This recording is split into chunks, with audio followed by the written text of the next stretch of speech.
क्या हुआ, परिवार के ऊपर एक परेशानी आकर खड़ी हो गई, जिसको आपकी भाषा में दुख हो। इसलिए सुमित्रा ने कहा कि तू मेरे से आज्ञा मत मांग, आज्ञा मांगनी है तो जाकर अपने असली माता पिता यानी कि राम और जानकी के चरणों में जा, उनके पास जाकर के और उनसे प्रार्थना कर।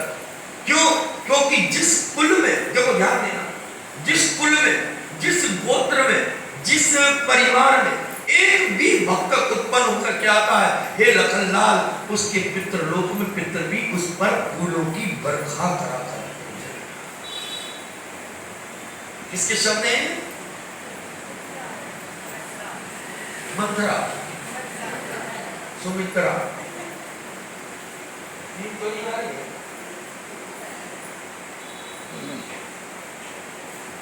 नींद तो नहीं आ रही किसी को? आ रही तो बता दो, कॉफी खाना। अरे लाइट, ये लाइट है, ये उग रही है।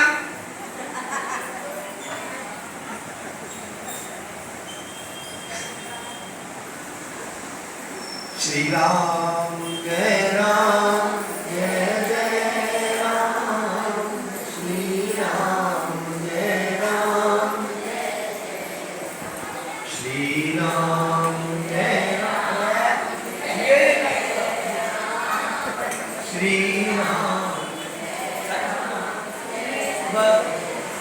श्री राम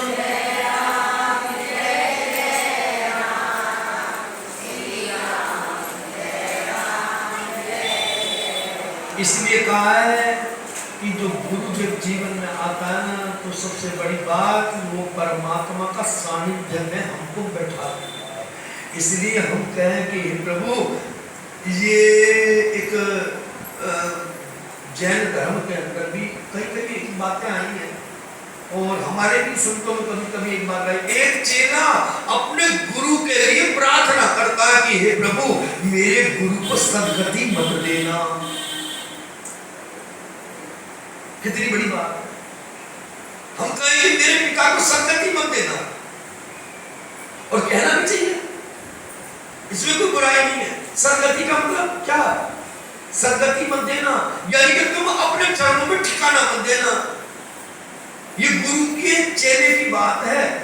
और उसका भाव क्या है कि हे प्रभु, यदि मेरे गुरु को सद्गति मिल गई तो फिर मेरे को कौन संभालेगा? मुझे कौन संभालेगा? मैं तो लवारे से जाऊंगा। हम जब तक सनात हैं, तब तक, जब तक मैं राम के सानिध्य में हूं, मैं सनात हूं, अनाथ नहीं। इसलिए हे सुमित्रा कहती है कि लखनलाल, अगर तू यहाँ अयोध्या में अकेला रुकता है तो तू अनाथ हो जाएगा, और राम के साथ वनवास में चला गया है तो तू सनात हो जाएगा। जा, तेरे को मैं आज्ञा दे। लखनलाल जी गए। तीनों ने आकर के उसको भवन में, जो दशरथ जी महाराज अचेत अवस्था में पड़े हैं, बिलख रहे, रो रहे, हे राम, तुम मुझको त्याग कर मत जा। मेरा ऐसा कौन सा कर्म है, मेरे जीवन में राम आया और आकर के चला भी गया। मेरे को क्षमा कर दे बेटा, ये तेरी मां ने अपराध किया है। मैं इस केकई का मैं मुख का दर्शन भी नहीं करना चाहता। इतनी बात जब दशरथ जी ने कही तो राम जी ने हाथ जोड़ करके कहा कि हे पिताजी, ये माँ का दोष नहीं है, ये माँ का दोष नहीं है, न आपका दोष है, ये तो केवल कर्मों का दोष है। और आप मेरे को अनुमति दो कि मैं वन में जाऊं, और वन में जाकर के जो समय निर्धारित आपने किया है, इस समय को अवधि को मैं पूरा करके और फिर वापस मैं आपके चरणों में आकर के आपकी सेवा करूं। भरत जी आ रहे, इन भरत जी को राज सिंहासन पर बैठाना और भरत के राजकाल में आप हाथ बटाना। तीनों ने आज्ञा दी। सुमंत जी साथ चले। अरे सुमंत, मेरे इन हंसों की जोड़ी को नगर में घुमा करके वापस लिया हो। 14 घड़ी के लिए, 14 मिनट के लिए, 1 दिन के लिए तुम इनको नगर में घुमा करके वापस लिया हो, परंतु मेरी आंखों के सामने से इनको दूर हो। ये प्रार्थना है। अभी तक जो दशरथ किसके मोह में? पुत्र पे। अभी वो राम के मोह में नहीं है, वो पुत्र के मोह में है कि ये मेरे को छोड़ के ना चला जाए। और ये मोह के अंदर यदि वो जीव फंस गया तो वो राम कहां? फिर वो राम कहां?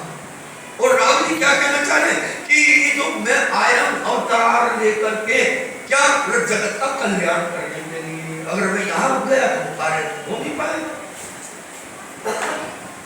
तो उन्होंने रचना बना दी, तीनों को आज्ञा लेकर के जब चले तो सबसे पहले कहां पर गए? सबसे पहले कहां गए राम जी? तीनों जने कहां गए? सुमंत्र जी के साथ में कहां गए? कौन सी नदी पर गए?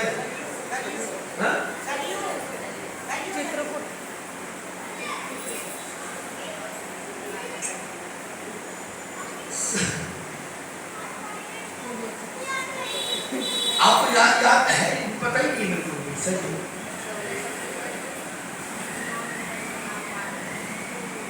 सरयू में स्नान नहीं करा भगवान ने, सरयू में तो समाधि ली है।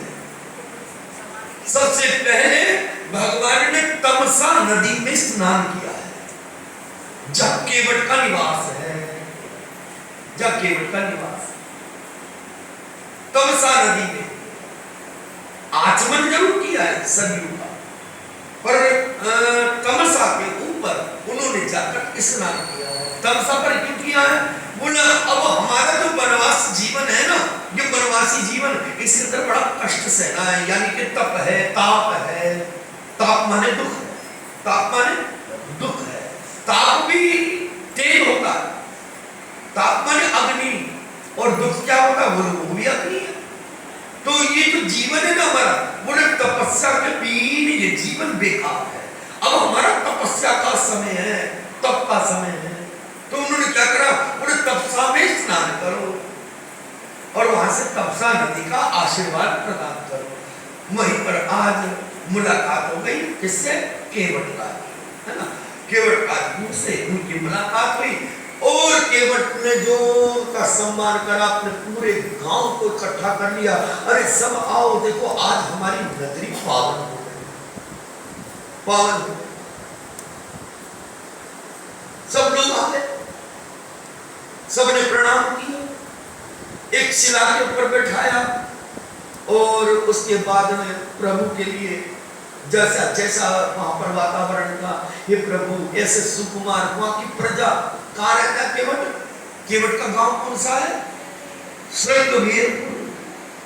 श्रृंगवेरपुर के अंदर केवट रहता है और ये तमसा नदी के तट के ऊपर ये गांव बसा है। बेचारे आदिवासी रहते हैं और उन्होंने कहा केवट ने कि आज मेरा सौभाग्य है। क्या? बोले राम को बुलाने नहीं जाना पड़ा, ये मेरा सौभाग्य है, ये कोई मेरा पुण्य कर्म नहीं, ये मेरा सत्कर्म है। आज राम मेरे आंगन में आ गए, राम मेरे आंगन में। देखो यहाँ एक बहुत विचित्र बात है कि राम ने कभी अपने जीवन में ये नहीं कहा कि मैं भगवान हूं, परंतु केवट कहता है कि हे प्रभु, मैं आपके मर्म को जान गया, आपको मैं आपके मर्म को जान गया, आपके मन की बात को जान गया, आपके मैं इस रग रग को जान गया कि आपको। प्रभु ने केवट को दोबारा उत्तर नहीं दिया इसका कि मैं कौन, बहस नहीं करी। बोले ठीक है, तूने मेरे मर्म को जान दिया। अब केवट हमारे समय जो है ना, ये जो समय विपरीत है, तू हमारी मदद कर, अपना हालचाल सुनाए जो केकई ने करा। जो अयोध्या का जो प्रसंग था वो केवट जी को प्रसंग को बताया। केवट रोने लगे और उसी समय कहा, धिक्कार ऐसी मां, वो कलंकित है। क्यों? क्योंकि अपनी बुद्धि है, उसने ऐसे कोमल सुकुमारों को और घर से निकाल दिया।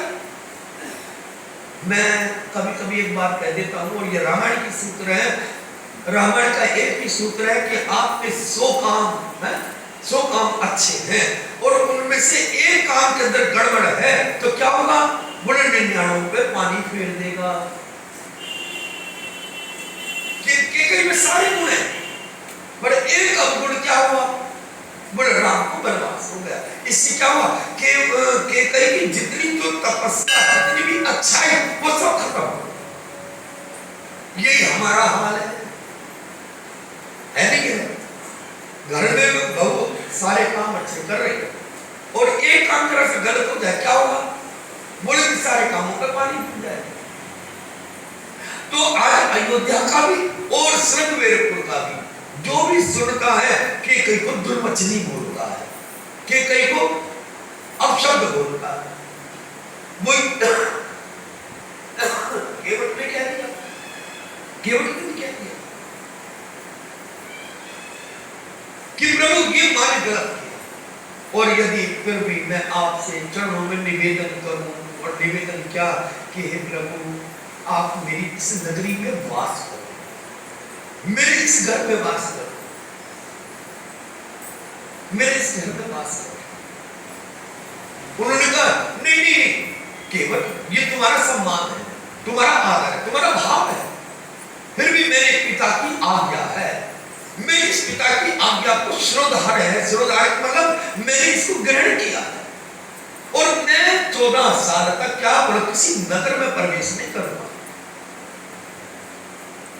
तुम्हारा आदर सम्मान सम्मान है, सही ठीक है, आपका दुख हुआ, आपने बोल दिया, और मैं जाऊंगा, मैं यहीं से जो है गंगा पार करूं। अब तुम नाविक हो, है ना, तुम नाव चलाने वाले, तो केवल एक काम कर दो, हमारे उस नदी से पार करो। एक जो नदी है ना तमसा, इससे उनको पार करो। केवल बोला कि प्रभु मैं कैसे कहूं कि आप जाओ, मैं कैसे कहूं जानकी जी से कि आप जाओ, ये मेरा सौभाग्य है कि मेरे घर मेरे राम आए और मेरे को आप आदरणीय पूजनीय फलाना ये वो सब नहीं नहीं, केवल फिर कभी भी नहीं। प्रभु वचन दो, वचन, और वचन क्या बोले? वचन ये कि जब वापस आओ ना 14 साल के बाद, तो हे प्रभु मुझे मत भूल जाना, इस घाट को याद रखना। किसको? तमसा को, इस केवट को भूल मत जाना, इसको भूल मत जाना। बोले ठीक है, मैं तेरे को केवट वचन देता हूं। और इतनी बात कही, बोले ठीक है अब तो चलो। बोले कि नहीं नहीं, मेरा एक कार्य कर दो। क्या? बोले कि मैंने सुना आपने एक स्त्री को स्पर्श किया था, केवल स्पर्श, और स्पर्श भी नहीं, मैंने तो ऐसा सुना था कि आपके चरण की धूल उस स्त्री पर पड़, वो पत्थर पर पड़ गई, तो उन्होंने क्या करा? बोला स्त्री का रूप ले लिया। अयोध्या की कथा सुनाई, गौतम ऋषि ना कथा सुनी थी, तो मैंने सुना था कहां वो लीला हुई है और कहां पर मैंने सुना। अरे भगवान मुस्कुराए, ये बच्चा था क्या है?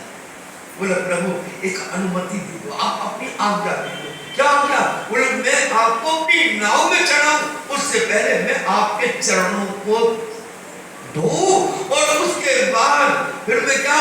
बोला उन्हें चरणामृत का मैं पान करूं और पान करने के बाद में फिर मैं आपको नाव में चढ़ाऊं। कितना लंबा रास्ता,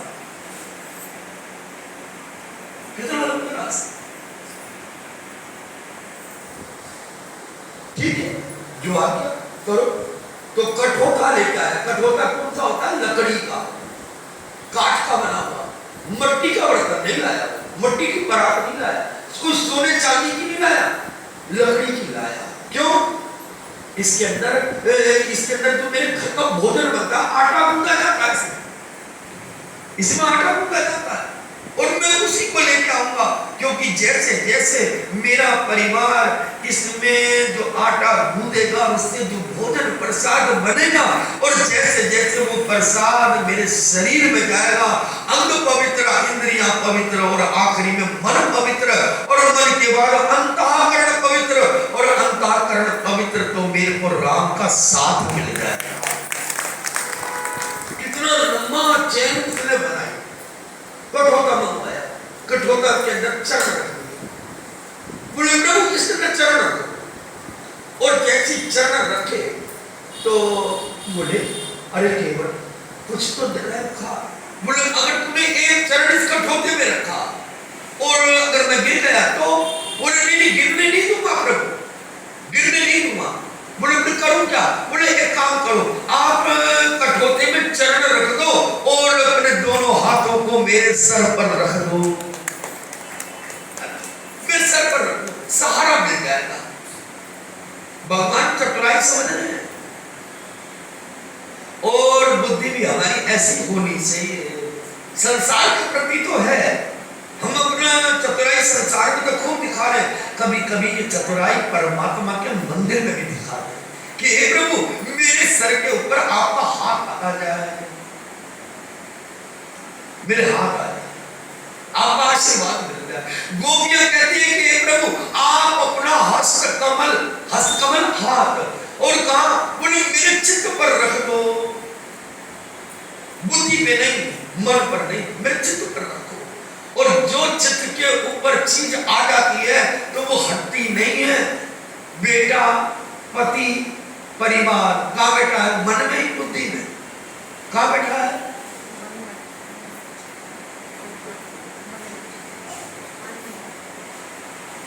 अरे मैं पूछ रहा हूं कहाँ बैठे हैं ये? पति कहाँ बैठा है? मन में। हाँ, सीमा के तो चित्त पे बैठा है। हाँ, सही है। चित्त क्या है? ये सब चित्त पे है, पर भगवान चित्त पे नहीं है। गोपियां कहती कि प्रभु मन पे नहीं, बुद्धि पे नहीं, अपना हाथ हमारे चित्त के ऊपर रख दो। और जो चित्त के ऊपर बैठ जाती है तो वो कभी हटती नहीं है, कभी नहीं हटती। इसलिए भगवान से केवट ने क्या कहा? बोले हे प्रभु गिरने नहीं दूंगा, गिरने नहीं दूंगा। आप तो गिरते हुए को संभालते हो, हे प्रभु आप कृपा करो, आप एक काम करो, ये दोनों हाथ मेरे सर के ऊपर रख दो। चतुराई समझ गए। और फिर कहा, बोले अच्छा अब दूसरा चरण रखो। अब दूसरा चरण रखा तो क्या? बोले तो एक काम करो, केवट अगर अब गिर गया तो? बोले गिरने नहीं दूंगा प्रभु। बोले एक काम करो, मेरी पत्नी खड़ी है ना, अब एक काम करो, क्या? बोले एक हाथ से मेरे ऊपर रख दो, एक हाथ इसको सहारा लेकर खड़े हो जाओ। ले, पत्नी का भी हो गया। ये चतुराई है, क्योंकि पत्नी भी बैठी और वो भी बैठे। क्या? बोले गिरने नहीं देंगे प्रभु, हम एक काम करो, अब हम दोनों का सहारा ले लो। भगवान ने दोनों के सर पर हाथ रख दिया। और फिर उसके बाद में क्या? बोले कि अब मैं आप पे चरण पूछूं, और चरण का चरणा मतलब लिया, पान किया। केवट उससे बोले कि प्रभु केवट अब तेरे कार्य सिद्ध हो गया। बोला तो भैया अब तो हमको इस पार कर दो। बोले प्रभु देखो थोड़ा सा, जब आप इस नगरी में आए हो, थोड़ा सा 2-4 दिन इसमें निवास करो। तो तमसा के किनारे रामायण में लिखा है कि 3 दिन रात्रि भगवान ने विश्राम किया है, और वहीं पर सुमंत जी है। ये भगवान की विचित्र लीला। और रात्रि के अंदर हमारे केवट का और लखन लाल का सत्संग चलता है। लखन लाल सोए नहीं है, क्योंकि मां ने वचन दिया है कि हे लखन तू यदि मेरा पुत्र है तो स्वप्न में भी माया तेरे को प्रवेश न करे, और स्वप्न में भी कभी भी राम से विमुख ना हो। समझ रहे हैं? स्वप्न कब आता है? जब सो जाते हैं। तो उन्होंने कहा कि सपने में भी राम से विमुख ना हुई हो। तो लखनलाल जी ने हाथ जोड़ के कहा कि हे मां, जागते हुए की तो मैं गारंटी लेता हूं कि परमात्मा से मैं कभी, राम से कभी मैं विमुख नहीं होऊंगा। अगर सो गया तो उसकी बात नहीं, सो गया तो सपना हमारे हाथ में है क्या? बोलो। अगर मैं सो गया तो उसकी जिम्मेदारी नहीं, पर मैं तेरे चरणों में बैठ करके आज कह के जा रहा हूं, ये लक्षण का वचन है कि 14 साल ये तेरा पुत्र सोएगा नहीं, सोएगा।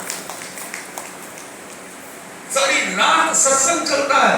और केवट से बोला कि केवट, क्योंकि सब सो रहे, रात्रि के अंदर सत्संग कर रहा, तो केवट से बोला कि केवट ये देख, हमारे भैया राम को एक पत्थर की शिला पर और जानकी जी बैठी हुई हैं, चरण सेवा कर रही हैं। और राम जी ने क्या करा, वो लोग जो मखमल के तकिए सिरहाने पर सोते थे, चौरट रखते थे राजभवन में, और कितने ही नौकर चाकर उनकी सेवा में लगे रहते थे। और वही राम आज क्या बोले, हाथों का सिरहाना बना करके भगवान सो रहे हैं, सो रहे। लखनलाल जी ने बड़े हिसाब से कहा, अरे तुम जब दो व्यक्ति आपस में मिलते हैं ना तो कहीं कहीं की बात होती है, वो अपने काम की कहे, वो अपने काम की कहे। लखनलाल जी बोले, अरे केवट कभी हमारी अयोध्या में आना, हमारी अयोध्या में। केवट ने कहा कि तुम्हारी अयोध्या, तुम्हारी अयोध्या कहाँ है? बोले हमारी अयोध्या है, और अयोध्या के अंदर राम का जो ये हमारे भाई है ना, ये सिंहासन पर सोते हैं और बैठते हैं, और बड़े हिसाब से नौकर चाकर और जितने भी दासियां ये चवर डुलाती हैं। कितना सुंदर राजमहल है हमारे अयोध्या में। परंतु ये देखो कि हमारे राम के मुख की आकृति, वो जो सुख में थी वही आज दुख में, चेहरे में बदलाव नहीं, चेहरे में बदलाव नहीं। इसलिए कहते हैं कि दुख आए तो हंसते रहना, कभी सामने वाला तेरा हंसी ना हो रहा। और हमारी क्या आदत है, हमारी क्या आदत है, ये सब मुंह बिल्कुल सुपड़ जाएगा,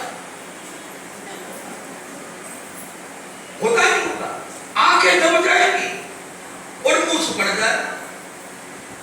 सामने वाला तुरंत, अरे क्या बात है आज कुछ क्योंकि उसको बताए तुम परेशान, मैं तो बताऊंगा नहीं, पर कम से कम चेहरे से तो पता लग जाए, कम से कम कोई तो मेरा हमदर्दी बने, मैं मर गया, लुट गया, फलाना ढिमका, ये है ना। क्यों? क्योंकि दुख आ गया। परंतु लखनलाल जी कहते हैं कि केवट देख मेरे भाई को, अरे जो आकृति राजमहल में थी चेहरे की, और वही आकृति आज इस बियाबान जंगल के अंदर चेहरे में फर्क नहीं आया। इसलिए कहा है कि जीव अनुकूलता प्रतिकूलता दोनों में समान है। अरे सुख नहीं रहा तो दुख भी नहीं रहेगा, और दुख नहीं आया है, दुख भी नहीं रहा तो सुख भी नहीं रहेगा। दोनों एक दूसरे के पूरक हैं।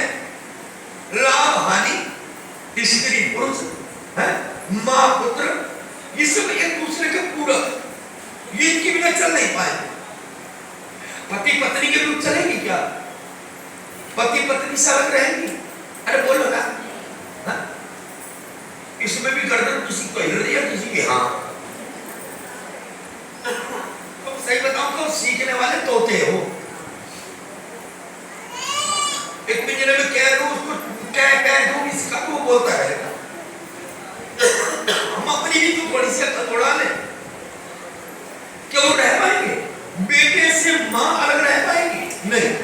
इसी प्रकार से ये सुख और दुख, ये भी एक दूसरे के बिना रह नहीं पाते। ये भी दोनों भाई, ये भी दोनों भाई, ये कैसे छोड़ दे? सुख आएगा तो दुख जाएगा, दुख आएगा तो सुख आएगा, एक के पीछे एक। केवट ने कहा कि लखनलाल सही बताऊं, तुमने कहा कि हमारी अयोध्या है, और हमारी अयोध्या के अंदर क्या है? तुम्हारी अयोध्या में क्या है? बोला राम नहीं है, तुम्हारी अयोध्या तो शमशान बन गई। तुम्हारी अयोध्या क्या है? शमशान है, उसमें कुछ नहीं है। और सही मायने में तो देखा जाए कि जहां राम है वही अयोध्या है, वही राम कहां, जहां अवध कहां, जहां राम निवास, अवध तो वही है जहां राम का निवास है। सूर्य वही निकलता जब दिन होता, और दिन वही होता जहां सूर्य निकलता, और जब सूर्य नहीं निकलेगा तो दिन होगा क्या? नहीं होगा। इसलिए हे लखनलाल, मैं एक बात बताऊं, जो तुम्हारी अयोध्या ना ये शमशान है। आज मेरा ये जो अयोध्या है ना, ये क्या है? बोले मेरा श्रृंगवेरपुर एक कस्बा है, गांव है, फिर भी ये आज अयोध्या से भी कहीं गुना ऊंचा है, क्योंकि श्रृंगवेरपुर में राम बैठा है, वहां राम है, और जहां राम है वही अयोध्या है। वही अयोध्या है। तो तुम्हारी अयोध्या को शमशान बनेगी। इतनी बात में पूरी रात सत्संग चला, और सत्संग के अंदर क्या कई कई बातें ऐसी आई। लखनलाल जी ने इसमें यहाँ पर लखन गीता है, रामायण में ये दो अध्यायों 2 सोपानों में लखन गीता आई है। और लखन गीता में क्या सुना रहे भगवान श्री शेषनाग जी? किसको सुना रहे? सत्संग केवट। और केवट को क्या कहा है कि केवट ये संसार मोह की निशा में सोया हुआ है, मोह की निशा में सोया हुआ है। हम सोचने की कथा पहले भी आई थी, है ना? और बता भी दिया था कि हम सोच रहे कि हम जागे हुए हैं, बोले नहीं हम सोए हुए हैं, हम सोए हैं। क्यों? क्योंकि मोह की निशा में, निशा माने रात में, ये मोह की अंधकार में ये जीव इतना गहरी नींद में सो गया कि राम से अलग हो गया, राम से अलग। मोह निशा जग सोमन हारा, और देखो स्वप्न अनेक प्रकार। न जाने कैसी कैसी योजनाएं बनाते हैं, कैसे कैसे विचारधाराएं हम बनाते हैं। बोले ये स्वप्न है और सपना देख रहा है। और संसार में एक बात याद रखना, सपना कभी किसी का पूरा नहीं। सपने में राजा बन जाए और आप खुले तो रंग बन जाता है। सपना कभी संसार में किसी का पूरा नहीं होता। और फिर केवट ने पूछा तो फिर ये जागेगा कैसे, जागेगा कैसे? बोले जागा हूं कब जीव जब जागा। इस जीव को एक केवट तब जागा समझना, तब कब? बोले जब सब विषय विलास विरागा, जो ये इच्छाएं खत्म हो जाएं। एक त्याग वो होता है कि नहीं मिल रहा, मजबूरी है नहीं खाएंगे, एक त्याग वो है ना? आप एकादशी का व्रत करते हो, एक मजबूरी में त्याग है, बोलो नहीं आज हम नहीं खाएंगे, क्यों? व्रत है, मजबूरी में त्याग, मजबूरी में त्याग है। आप ये मत सोचना कि हमने मतलब वो है वो कर दिया बहुत बड़ी, बोलो मजबूरी है, बोले व्रत है नहीं खाएंगे, प्रण है मेरा प्रण है, मैं नहीं खाऊंगा। तो ऐसे में ये त्याग नहीं कहते। बोले त्याग क्या है? बोले हे केवट संसार के अंदर सारी वैभवता हो पर मन उसको इस्तेमाल करने में ना लगे, ये त्याग है, ये त्याग है, इसको त्याग कहते हैं। और सबसे बड़ी बात, बोले त्याग कब होगा? मैंने पहले भी कहा था त्याग कब होगा, त्याग कब करेंगे हम, हमारे जीवन में त्याग कब आएगा? है?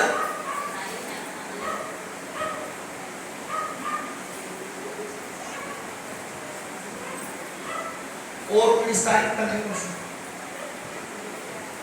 ये 20 बार मैंने जिक्र करा इस बात का, त्याग कब होगा जीवन में, त्याग कब होगा?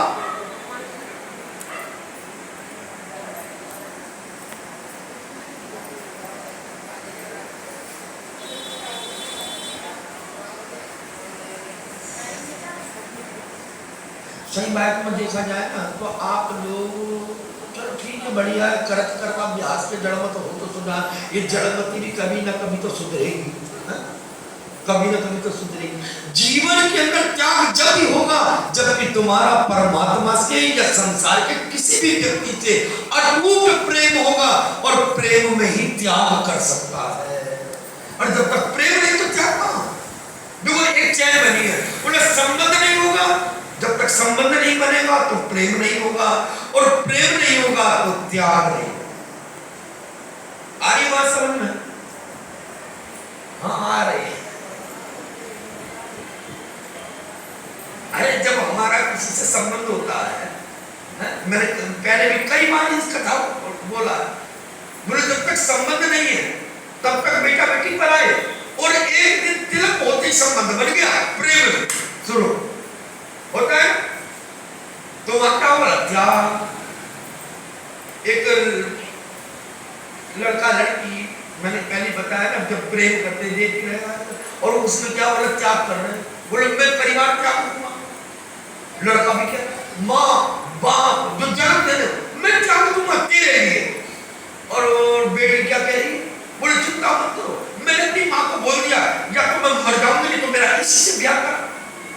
हो रहा है कि नहीं हो रहा? बोलो, है ना? और लटक भी नहीं,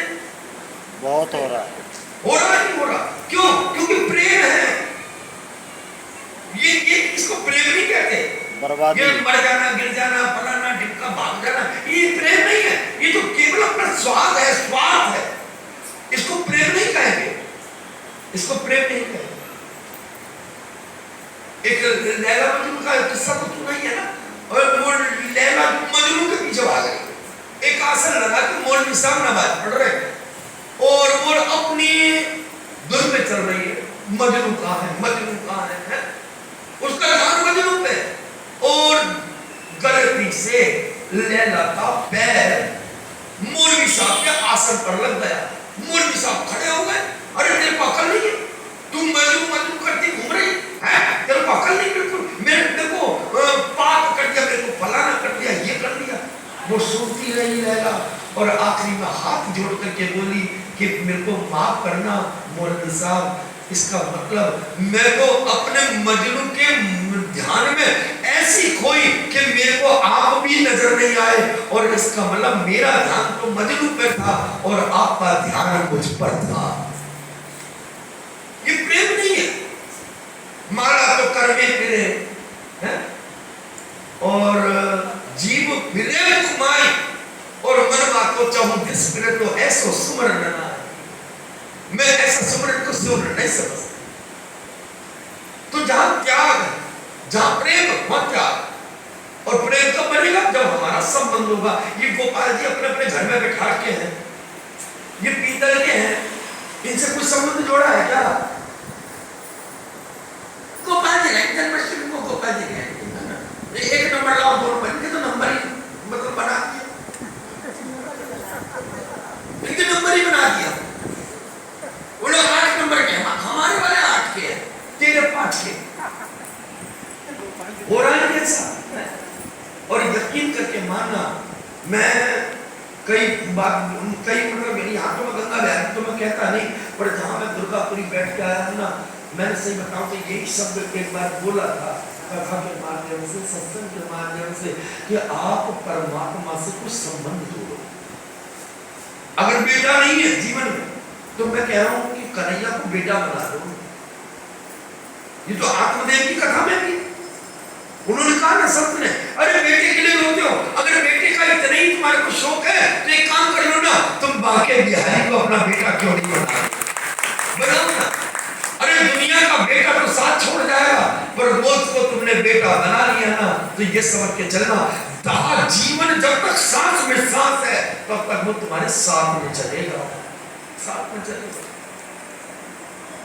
सूरदास जी का कोई संतान नहीं थी है? और जब अंतिम क्षण आया, सूर्य का एक संकल्प था कि मैं 11,108 एक पद लिखूं, इसके लिए भगवान के लिए, और वो लिख नहीं पाए। आखिरी के अंदर जो सूर्य के पद रह गए थे वो परमात्मा ने पूरा करा, लेकिन उसका संकल्प था और वो संकल्प पूरा नहीं कर पाया। तो वो संकल्प किसी ने, बोले ठाकुर जी ने करा, वो करा उसने, और चिता को अग्नि देने वाला कोई नहीं था। गांव वाले भी चक्कर में पड़ रहे, बोला अग्नि संस्कार कौन करेगा, बेटा है भी। एक छोटा सा बालक आया भीड़ से निकल के और अग्नि दे करके, अरे ये कौन है, ये कौन है? बोले नहीं ये मेरे बाबा है, ये मेरे पिताजी है। अग्नि दाह संस्कार किया और दाह संस्कार करके सूरदास जी का और उसी भीड़ में से अंतर ध्यान हो गए। ये उनका सच्चा प्रेम, ये प्रेम है। और जब प्रेम था तो परमात्मा को आना पड़ा, वहां आना पड़ा, वहां आए।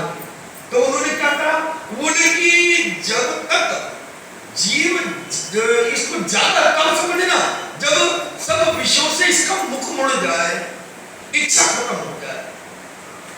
और इच्छाओं में क्या, जैसा कि राम जी ने कहा कि ये सब केवल कर्मों का लेख है, ये सब कर्मों का प्रसाद है। दुख जो आ रहा है ना, कर्म से आ रहा है, सुख जो आ रहा है वो कर्म से आ रहा है, संतान जो हो रही है कर्म से हो रही है, पत्नी जो मिल रही है कर्म से मिल रही है, पति जो मिल रहा है वो कर्म से मिल रहा है, और आखिरी में एक ही निचोड़, जीवन भी मिल रहा है तो कर्म से मिल रहा है, और मौत भी मिल रही है तो वो भी कर्म से मिल रहा है। कर्म प्रधान विश्व रचना था, और जैसा करेंगे तो वैसा पाएंगे। जैसा करें वैसा पाए। अब ये हमारे ऊपर बात है, जब अच्छा करें तो बुरा करें। तो राम जी जैसा सही कैसी बात को कहता है, ये कर्म का फल तो हमें भी भोगना पड़ रहा। और ये कर्म कौन सा राम का आ गया, कौन सा कर्म आया? बोले नारद जी का श्राप है। ये नारद जी का है, किसी का घर बसते हुए देख नहीं पाए, इसलिए नारद जी ने कह दिया कि जाओ तुम भी ऐसे जाओ। वो भी चले। तो एक जागो तब जीव जब जागा, जब सब स्वप्न विराहो, जब सब विषय विलास विरागा। ये विलासी जीवन, विलासी जीवन क्या? बोले मैं सुखों के आदि में रहूं। एक रिमोट नहीं मिलता घर में जाकर, दुनिया भर का अल्लाह रिमोट कहां गया? एक जरा सी चीज उसके अंदर ही वो नहीं मिलता। जूझल आती थोड़ा गुस्सा आता, फिर क्या दबा के बैठ जाते हैं। छोड़ो, इन विषयों की आंधियों में हम फंस गए। और इन विषयों की आंधी इतनी तीव्र गति से होती है, इतनी तेज चलती है कि जो गुरु का देहली पर दिया जलाया हुआ है ना, वो भी बुझ जाता है। क्यों? क्योंकि उसका छत्र छाया हमने रखी नहीं। अरे दिया जलाते उसके ऊपर चिमनी रखते हैं कि बुझ ना जाए। जब तक हमारा जीवन हो तो राम रूपी गुरु रूपी चिमनी को अपने सर के ऊपर लेकर के चलो। ये विषयों की आंधी तुम्हारा कुछ नहीं बिगाड़ेगा। ये विषयों की आंधी है, इन आंधियों में हम उड़ रहे हैं। और जब तक हम उड़ते रहेंगे इन विषयों की आंधियों में, तब क्या होगा? बोले कि जीवन ये सब जो परमात्मा से मिलन, भगवान की भक्ति, सब बेकार। क्यों? इधर विषयों को लेके चल रहे हैं और इधर राम को। बोला हाथ एक ही है, या विषयों को ले लो, या सुखों को ले लो, या राम को ले लो। और ये कई बार आई है।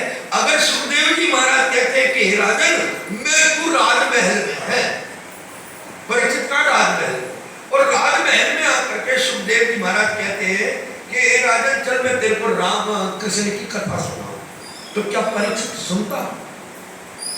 बोलो ना। आप भरपूर गर्मी अभी पड़ रही और पलंग के ऊपर सिरहाना और सामने के एसी चल रहा हो और सामने बहुत बेहतरीन एक एलसीडी लगी है, उसका रिमोट हमारे पास में हो और हम अपना मनोरंजन कर रहे हो। और उस समय जाकर के हम कहते हैं तो राम कथा सुनो, तुम सुनेंगे? बड़े बड़े हंसते मना करना है कि हम क्यों सुने, हम क्यों सुने? पर लगन की ये कह रहे हैं कई से कि ये सब सुखों में खोया हुआ व्यक्ति वो राम को कैसे भजेगा?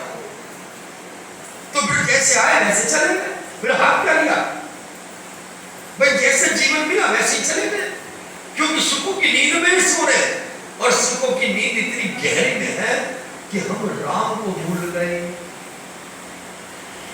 हम राम को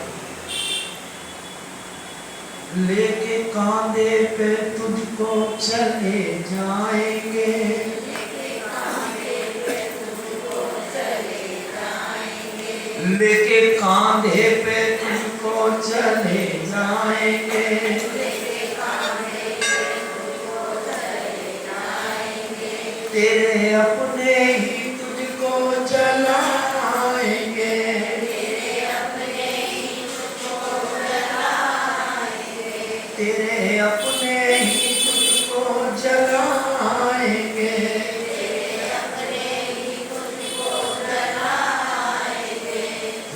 4 दिन के मुसाफिर तू रो क्यों रहा? 4 दिन के मुसाफिर तू रो क्यों रहा? अब तो कर ले मोहब्बत मेरे राम से, अब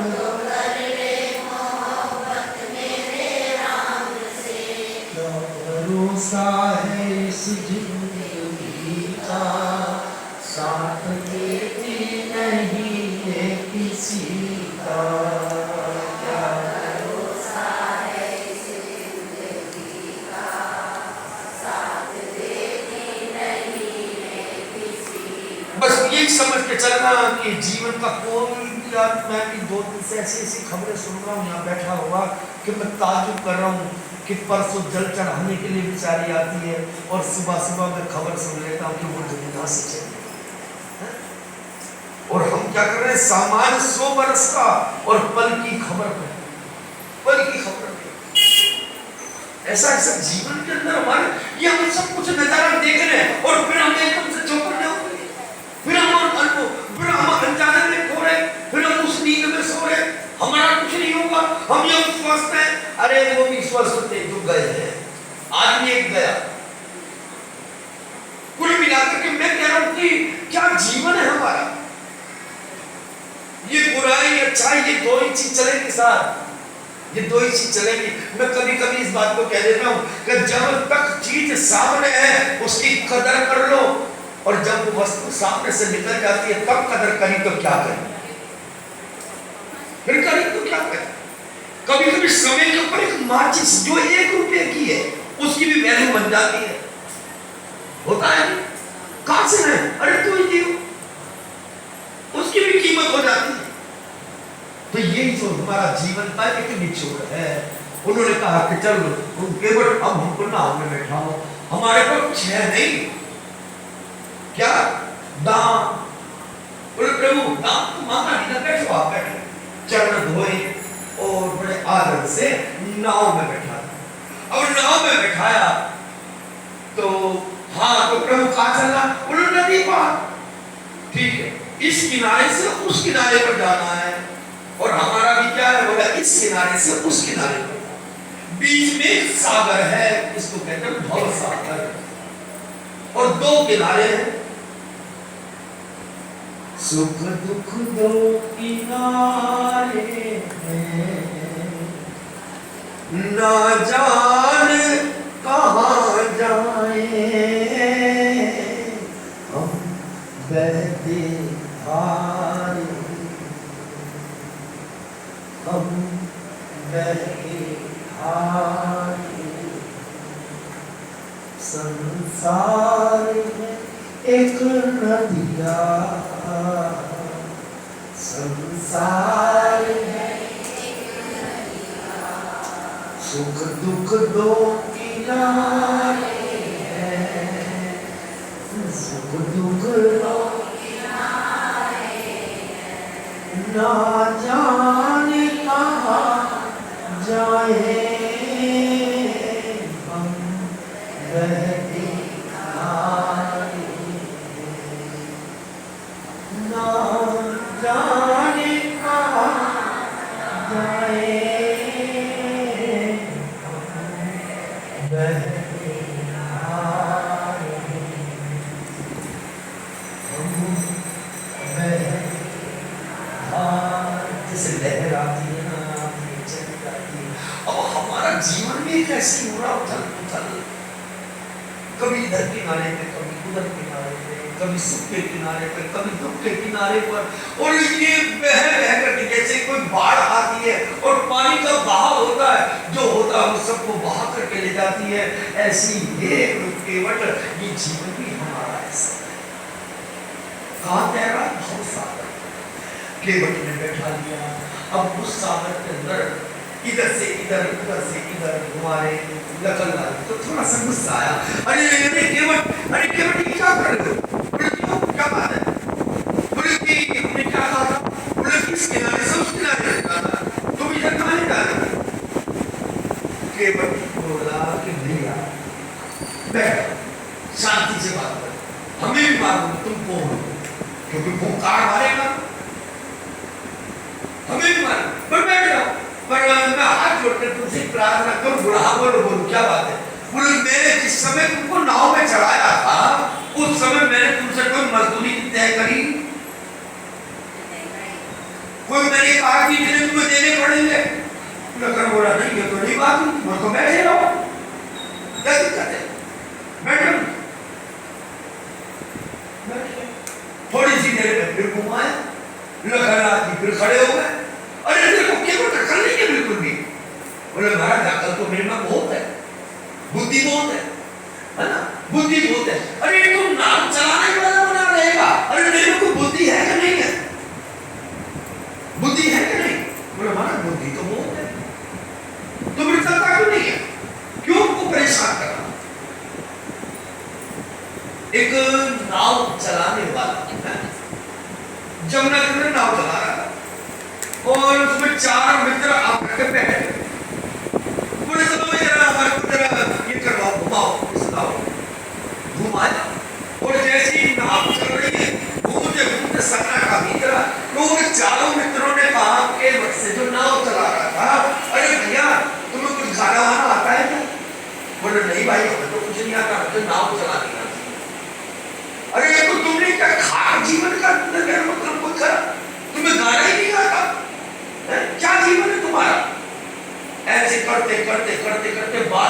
करते करते करते और क्या हुआ, बोले नदी में तूफान आ गया।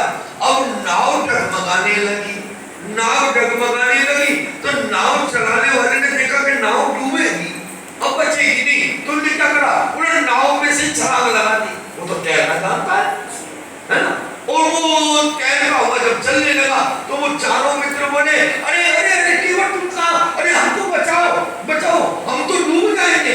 केवट ने चिल्ला के कहा, अरे तुम्हें खाली बोल नहीं आता है? सारा जीवन बेकार, तुम्हें तैरना नहीं आता है? अब बताओ जाओ। तो ये जो जीवन है हमारा, वो यही चक्कर में फंसा हुआ है, हम एक दूसरे के ऊपर ही चल रहे हैं। तो उन्होंने कहा, नहीं भाई तुम हमारे पर इस तरीके से मत घुमाओ। केवट बोला, महाराज मैंने कितनी बार कहा है, जो मजदूरी लेकर के काम करे तो वो तुम्हारे हाथ उसमें चलेगा, मेरी मजदूरी तय नहीं करेंगे। राम भी खड़े हो गए, केवट देख हम तो वैसे समय के मारे है ना, और भैया तू एक काम कर दे, क्या, बोले कि तू अब बड़े जल्दी से हमको इस गंगा से पार कर। अब वो केवट है भाई, केवट ने राम जी को भी नहीं बख्शा, महाराज जरा माफ करना, जब आप चढ़े थे हैं तो मैंने कुछ कहा था आपसे, हैं? बोले नहीं। अच्छा प्रभु एक बात बताओ, सच सच बताना। हाँ केवट बोलो, क्या पूछना चाहते? बोले प्रभु एक बात बताओ, जब तुम 84 में घुमाते हो तो हम तुमसे बोलते हैं क्या? जब तुम 84 में घुमाए हम बोले राम जी मुस्कुराए, नहीं बोले, और मैं केवल नदी में घुमा रहा हूं तो बोल रहे, और तुम 84 में घुमाओ तो हम ना बोले, ये कोई ये कैसी बात? भगवान बोले कि केवट तू चाहता क्या है? बोले प्रभु बस मैं यही चाहता हूँ कि जितनी देर भी हमारे राम का संग मिले ना, उतना ही हमारा जीवन पावन हो जाए, मेरा जीवन पावन हो जाए। रुक्मिणी ने कहा कि ये अरे तुम देख रहे हो ना, तुम्हारा ये जो मित्र सुदामा आ रहा है द्वारिका में, अरे तुम्हारा हाथी है, घोड़े हैं, ड्राइवर है, सब कुछ है, क्या तुम देखते हो तुम्हारा दिल नहीं पसीज रहा, तुम्हें कोई दुख नहीं हो रहा, तुम भेजते क्यों नहीं हो? उसको बुला लो, उसके पैर लग मानोगे। हमारे कन्हैया ने कहा, रुक्मिणी जो तुम देख रही हो मैं भी देख रहा हूँ, पर मैं ये चाहता हूँ कि जिस जिस गली में से, जिस जिस सड़क पे से, और जैसे जैसे गली कूचों में से ये सुदामा जैसा निकल करके आएगा ना, उतनी मेरी द्वारिका पावन हो जाए, मेरी द्वारिका पवित्र हो जाए। ये महामहिम का जब कहते हैं कि भक्त को भगवान प्यारा है ना, तो भगवान को भी भक्त प्यारा है। हम कहते हैं कि प्रभु हमारा कल्याण करो, हमारा उद्धार करो, ऐसे ही राम जी भी कहते हैं कि हे भक्त शिरोमणियों, मैं तो आपके सानिध्य में आ गया, कभी मेरी कीमत थी, कभी मैं अनमोल था, आज तो मैं बिन मोल बिकने को तैयार हूं, बिन मोल।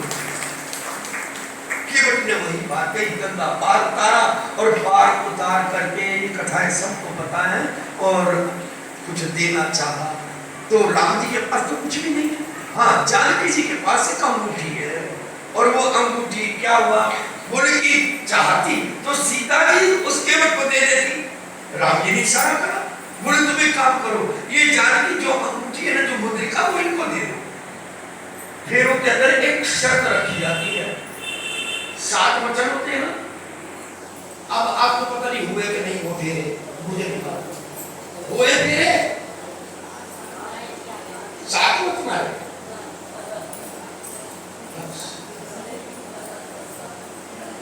मेरे तो 3 ही रह गए।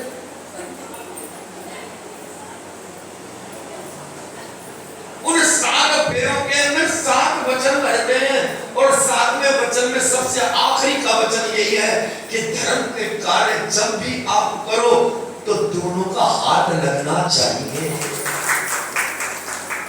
और पति दान कर दे तो क्या वहां बोले धर्म के कार्य में दोनों की सहमति हो, पहली बात तो सहमति हो, और सहमति के बाद उससे बड़ी बात क्या, बोला दोनों का हाथ लगना चाहिए। मैं देखता हूँ यहाँ पर आते हैं नए नए जोड़े, पुराने तो बेकार, क्योंकि उनको तो हाथ पकड़ने में भी शर्म आएगी, अब नए नए आ रहे हैं जरा जो जरा बिल्कुल एम फैन बन के, तो वो क्या करते हैं, बोला अब वो जो मैं तो देखता हूँ सुबह पति देव जल चढ़ा रहे हैं तो पत्नी ने क्यों हाथ पकड़ा हुआ है, ऐसे ही पकड़ के रखी हो। कुल मिला के तो हंसियों की बात है, पर ये ध्यान रखना कि जहां धर्म का कार्य आए तो पति पत्नी की पहले तो सहमति हो और दोनों का हाथ अलग करके और वो परमात्मा को चीज अर्पण हो। ये शर्त फेरों में होती है पर हम उसको भूल जाते हैं। अरे कर देना है, उसको क्या पता है, ये पर करा दो वो काम नहीं। जानकी जी ने वो अंगूठी केवट को नहीं दी, वो अपने पति श्री राम को दी और राम जी ने केवट को पकड़ा दी, दोनों का हाथ लग गया, दान पावन हो गया। और केवट ने एक ही बात कही कि प्रभु एक बात कहूं क्या, बोला नाई से नाई नहीं देता और धोबी से धोबी भी नहीं लेता, क्योंकि तुम्हारा और मेरा ये एक ही कारोबार है, तुम भी पार करने वाले और मैं भी पार करने वाला। फर्क इतना है, तुम भवसागर से पार करते हो और मैं इस भवतर से पार करता हूं। पर एक ही कृपा करो, ये मजदूरी देकर के मेरे को लज्जित मत करो।